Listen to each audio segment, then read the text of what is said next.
नमस्ते सभी दोस्तों को। राम राम। तो दोस्तों, आज अपन मनोविज्ञान में पियाजे के सिद्धांत को पढ़ेंगे, जो कि एक मनोविज्ञान में एक अपना अलग ही वर्चस्व रखते हैं।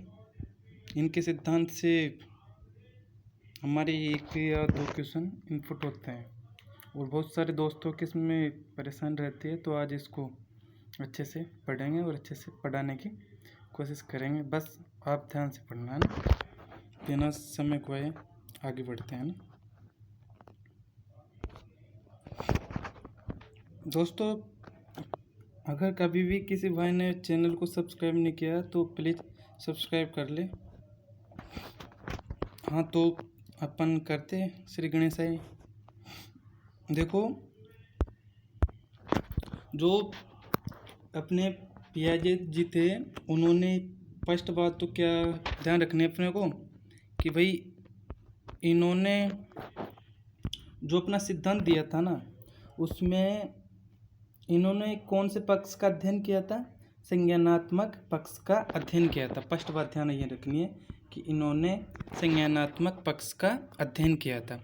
दूसरी बात ध्यान क्या रखनी है अपने को कि भाई इन्होंने जो संज्ञानात्मक पक्ष का अध्ययन किया था, उसमें इन्होंने बताया था कि भाई जो बच्चा रहता है ना, जो बच्चा रहता है वो शैशवावस्था से लेकर यानी संज्ञानात्मक विकास शैशवावस्था से शुरू होता है और जन्म तक यानी जब तक जीवन रहता है, जब तक चलता है, जीवन पर्यंत चलता है। तो संज्ञानात्मक विकास अपना कहाँ से शुरू होता है? अपना शैशवावस्था से शुरू होता है। जबकि बात करें अपन विकास की, तो विकास अपना कहाँ से शुरू होता है? गर्भावस्था से। कहाँ से होता है? गर्भावस्था से शुरू होता है और जीवन पर्यंत चलता है। ये दो बात क्लियर हो गई। तो ये बात अपन पढ़ते हैं कि इन्होंने जो प्रयोग किया था वो किस पर किया था? अपने बच्चे पर किया था। जैसे कि अपन आगे पढ़ेंगे, भाई पावलोव ने किस पर किया था? थॉर्नडाइक ने बिल्ली पर किया था, पावलोव ने कुत्ते पर किया था, स्किनर ने चूहे पर किया था। तो वो अलग अलग के प्रयोग अलग अलग है। तो इन्होंने खुद के अपने बच्चों पर क्या किया था? प्रयोग किया था और प्रयोग करके फिर उन्होंने अपना ये संज्ञानात्मक विकास का सिद्धांत दिया था। दूसरी बात इनको ये बात ध्यान रखनी है कि इनका जो सिद्धांत है इसको अवस्था का सिद्धांत भी कहते हैं।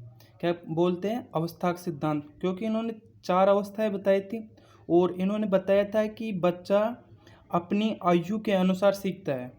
किसके अनुसार सीखता है? आयु के अनुसार। तो इन्होंने आयु को इम्पोर्टेंट बताया है।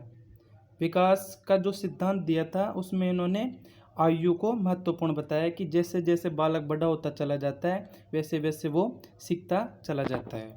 दूसरी बात इन्होंने ये बताई, इन्होंने कौन सा सिद्धांत दिया था? संज्ञानात्मक विकास का सिद्धांत। किसका सिद्धांत दिया? संज्ञानात्मक विकास का। अगर इसके आगे सामाजिक संज्ञानात्मक का सिद्धांत जुड़ जाता तो फिर अपने किसका हो जाता? वो वाइगोत्स्की का हो जाता। किसका हो जाता? वाइगोत्स्की का। अगर नॉर्मलाइज संज्ञानात्मक विकास का सिद्धांत तो वो अपने आएंगे पियाजे जी।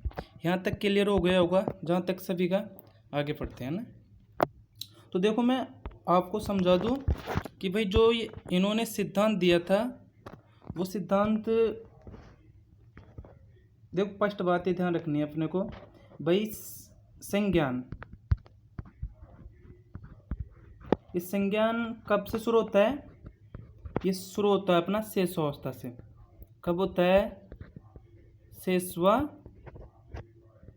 शैशवावस्था से शुरू होता है। ये अपना संज्ञानात्मक अवस्था कब से शुरू होती है? शैशवावस्था से। दूसरी बात अपने को क्या ध्यान रखनी है कि भाई जो अपना विकास होता है, विकास, तो बच्चे का विकास कब से शुरू हो जाता है? विकास हो जाता है गर्भ से, जो भ्रूण में होता है जब से, है ना, गर्भावस्था से, है ना, या फिर भ्रूण में रहता है जब से उसका विकास शुरू हो जाता है। कब तक चलता है? जीवन पर्यंत तक चलता है। तो संज्ञानात्मक विकास तो होता है शैशवावस्था से शुरू और विकास होता है अपना भ्रूण से। अगर बात करें अपन, तीसरी बात ये है कि भाई जो अपन बाल विकास की बात करें तो बाल विकास अपना वो भी भ्रूण यानी गर्भावस्था से शुरू होता है, गर्भावस्था से शुरू होता है और कब तक चलता है, परिपक्वावस्था तक। कब तक चलता है, परिपक्व अवस्था तक या फिर किशोर अवस्था तक चलता है ना। और चौथी बात अपने को ध्यान रखनी है कि भाई विकासात्मक मनोविज्ञान यानी विकासात्मक मनोविज्ञान कब से चलता है, वो भी चलता है अपना गर्भावस्था से चलता है और कब तक चलता है, वो जीवन पर्यंत चलता है। ये बाल विकास अपना यानी गर्भावस्था से लेकर परिपक्व अवस्था या फिर किशोरावस्था तक चलता है, जबकि अपना विकासात्मक मनोविज्ञान उसमें चलता है अपना गर्भावस्था से लेकर जीवन पर्यंत चलता है, जीवन पर्यंत चलता है। तो ये बात क्लियर हो गई होगी सबकी। संज्ञानात्मक विकास कब से शुरू होता है, किशोर अवस्था से, और अपना विकास प्रारंभ होता है गर्भावस्था से। और बाल विकास की बात करें तो वो गर्भावस्था से शुरू होता है और कब तक चलता है, परिपक्व अवस्था तक। अगर बात करें मनोवैज्ञानिक विकास यानी विकासात्मक मनोविज्ञान की बात करें तो वो चलता है अपना गर्भावस्था से लेकर जीवन पर्यंत तक चलता है। तो यहाँ तक क्लियर हो गया होगा। तो देखो आगे पढ़ते हैं अपन। देखो जीन पियाजे को विकासात्मक मनोविज्ञान का क्या मानते हैं, जनक। विकासात्मक मनोविज्ञान का जनक। विकासात्मक अगर विकास के टॉपिक के बारे में अपन पढ़ते हैं या फिर विकासात्मक मनोविज्ञान के बारे में पढ़ते हैं तो ये जीन पियाजे ने बहुत ज़्यादा इन्होंने इस पर बहुत ज़्यादा शोध किया और शोध करके इन्होंने एक अलग ही विकासात्मक मनोविज्ञान की यानी अलग ही वो डाली थी, जिसको अपन शाखा बोलते हैं, रचनात्मक शाखा। इन्होंने एक अलग ही शाखा डाली थी, कौन सी, रचनात्मक शाखा इन्होंने अलग डाल ली थी, इसलिए इसको विकासात्मक मनोविज्ञान का जनक भी कहते हैं।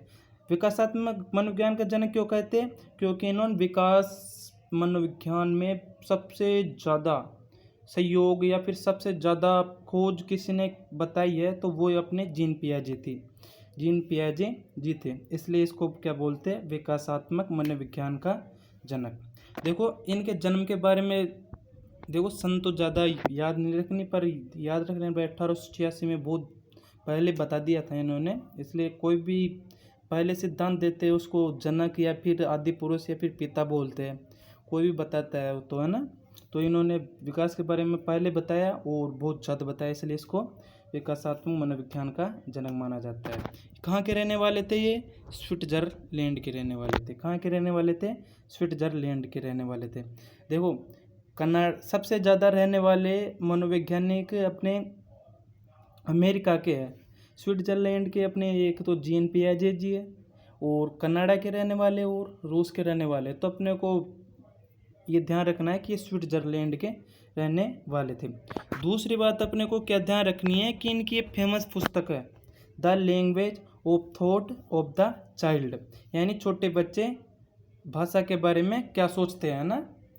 तो ये पुस्तक दी थी 1983 में। देखो सन तो ज़्यादा याद भी नहीं रहती और याद भी नहीं करना, क्योंकि साइकोलॉजी में यह अपने सन नहीं पूछते इसमें, तो जैसे कि सिद्धांत पूछते हैं, सिद्धांत का उपनाम पूछते हैं, इसकी एज कितनी थी, या फिर जैसे कि सिद्धांत में कितना टाइम से कितने टाइम तक चलता है, इसका दूसरा नाम क्या है, आदि जनक क्या है, ये पूछते हैं ना। टाइम बहुत कम पूछते हैं, याद भी नहीं होता है, तो टाइम अपने को याद नहीं रखना है। इसमें ये याद रखना है वही इनकी पुस्तक का नाम the language of thought the child है ना। स्विट्जरलैंड के रहने वाले थे, विकासात्मक मनोविज्ञान के जनक माने जाते हैं। आगे पढ़ते हैं। देखो इन्होंने 3 अवस्थाएं बताई थी, संज्ञानात्मक विकास की 3 अवस्था बताई थी। पहली अवस्था इन्होंने बताई कि भाई पहली अवस्था संवेदी गामक अवस्था, कौन सी बताई, संवेदी गामक अवस्था, और इसी को बोलते हैं हम इंद्रिय जनित गामक अवस्था। दूसरा नाम क्या है इसका, इंद्रिय जनित गामक अवस्था। दूसरा अपना है पूर्व संक्रियात्मक अवस्था। क्या है, पूर्व संक्रियात्मक अवस्था। और पूर्व संक्रियात्मक अवस्था को प्राक संक्रियात्मक अवस्था बोल दो या फिर प्री संक्रियात्मक अवस्था, इसी के नाम है ना। तीसरी अपनी थी मूर्त संक्रियात्मक अवस्था। कौन सी थी? मूर्त संक्रियात्मक अवस्था। और इसी का दूसरा नाम क्या है? स्थूल संक्रियात्मक अवस्था। इनका अलग अलग समय है ना, कि भाई संवेदीगामक अवस्था 0 से 2 वर्ष तक रहती है, पूर्व संक्रियात्मक अवस्था 2 से 7 वर्ष तक रहती है, मूर्त संक्रियात्मक अवस्था 7 से 11 वर्ष रहती है, और ये अब औपचारिक संक्रियात्मक अवस्था अपने 11 के बाद में रहती है ना। तो चौथी अपनी क्या है? औपचारिक संक्रियात्मक अवस्था। और औपचारिक संक्रियात्मक अवस्था का दूसरा नाम अमूर्त संक्रियात्मक अवस्था। क्या है? अमूर्त संक्रियात्मक अवस्था। तो ये तीनों अवस्थाएं याद रखनी है, और इसके बारे में इनका समय सारणी अब आगे पढ़ेंगे, है ना।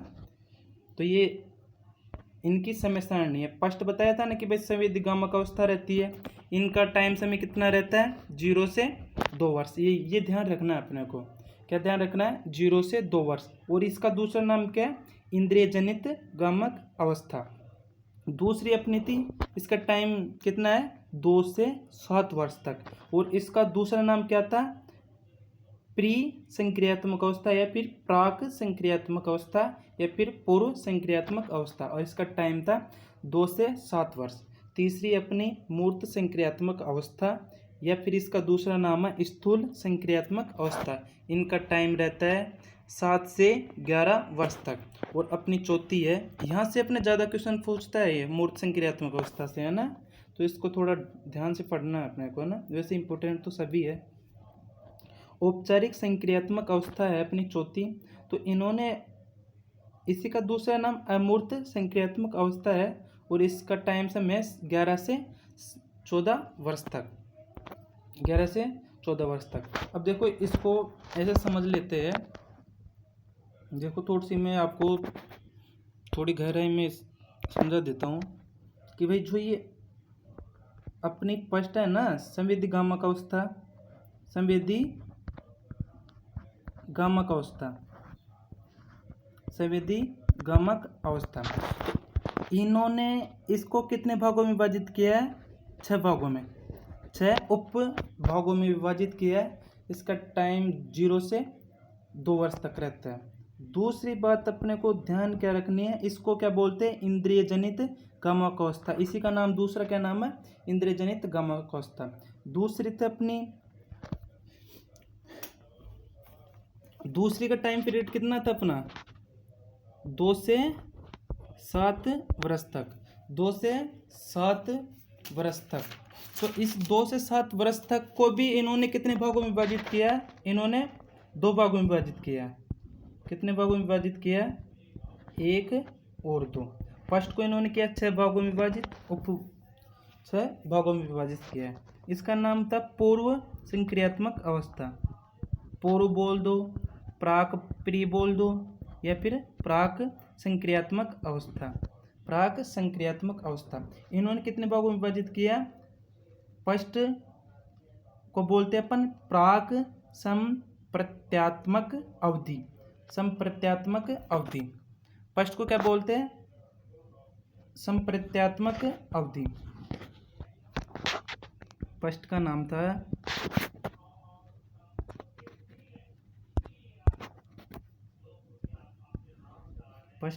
है प्राक या फिर प्री प्राक संप्रत्यात्मक अवस्था। संप्रत्यात्मक अवस्था। फर्स्ट का नाम था प्राक संप्रत्यात्मक अवस्था। इसका टाइम समय कितने से कितने रहेगा? इसका रहेगा 2 से 4 वर्ष तक। कितना रहेगा? 2 से 4 वर्ष तक रहेगा। और इसमें इन्होंने बताया था कि भाई इसमें बच्चे क्या करते हैं? इसमें बच्चे किसी संकेत को देखेंगे, संकेत को चिन्ह को देखेंगे, और चिन्ह को देखकर वो खेल कूद करेंगे या फिर उनका अनुकरण करेंगे। तो फर्स्ट कौन सी है? प्राक संप्रत्यात्मक अवस्था। पूर्व या फिर प्री संक्रियात्मक अवस्था के 2 भाग है ना। और अपनी दूसरी क्या होगी? दूसरी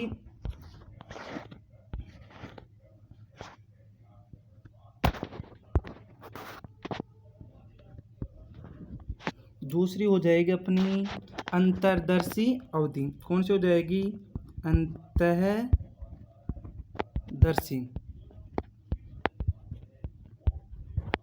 अंतर्दर्शी अवस्था।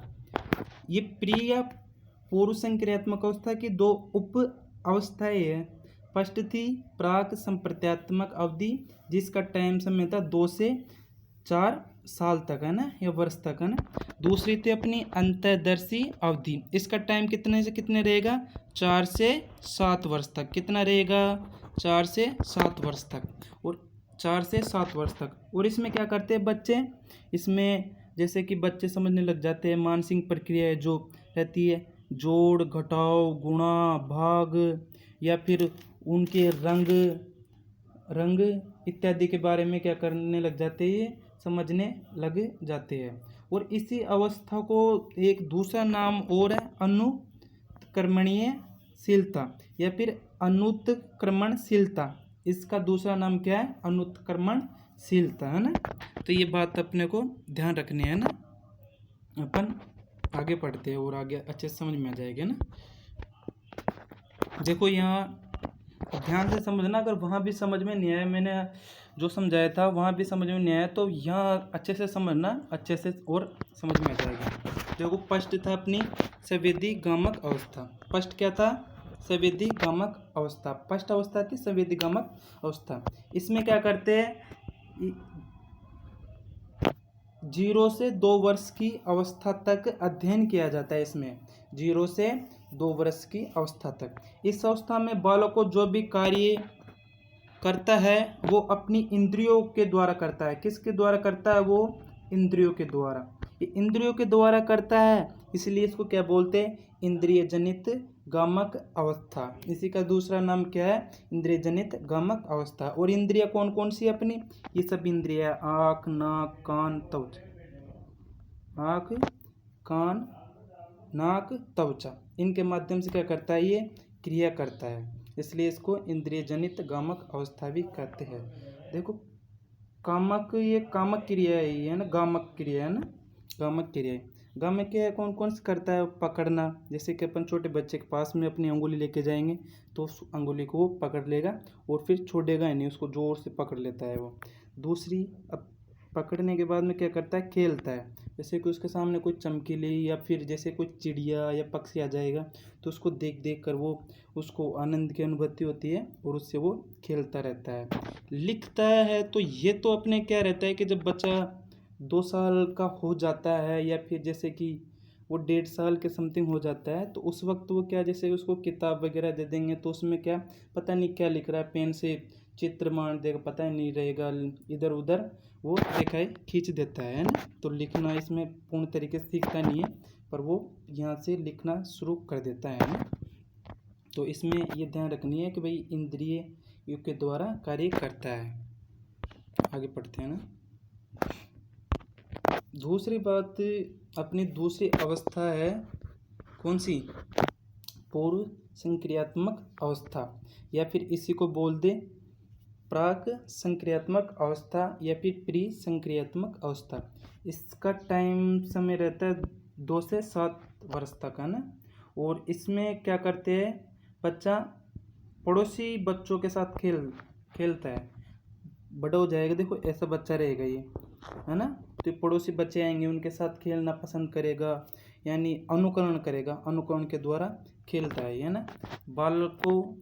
बालक शब्दों प्रतीकों को प्रयोग करता है। प्रतीकों के माध्यम से समझने लग जाता है कि भाई क्या बोलना चाह रहा है ना। अगर हम उसकी तरफ हंसेंगे तो वो भी धीरे धीरे हंसने लग जाएगा ना। प्रतीकात्मक खेल खेलता है। क्या करता है? प्रतीकात्मक खेल खेलता है। देखो ये जो बात है ना, भाई खिलौनों की आयु, इसी अवस्था को क्या बोलते हैं? खिलौनों की आयु। ये बहुत ज़्यादा इम्पोर्टेंट है।